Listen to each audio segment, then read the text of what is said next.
God has used me my entire life in the area of faith and healing. I was 12 years old and I was the director of the children's church in my local church in Connecticut growing up. My pastor, he made me the director of the children's church program, the whole program, when I was 12 years old. I told you I was always kind of precocious, you know.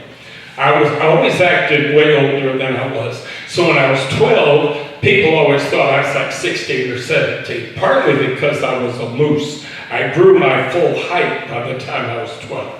So I was as tall at 12 as I am right now. And so people always thought I was much older, you know.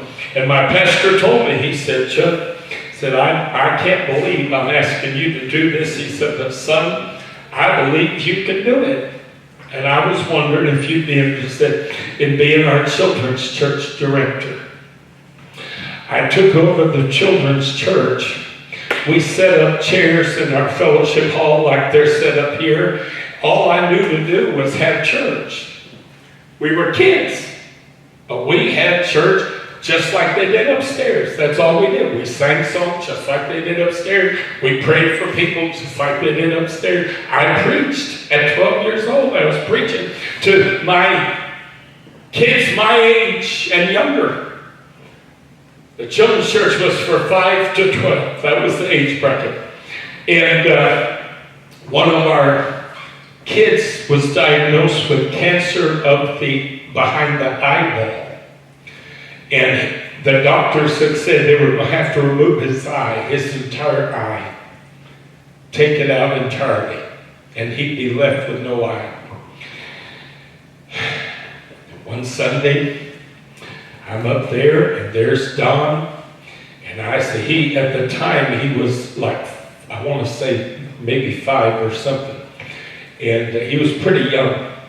And I said, the doctors had died. He was my cousin.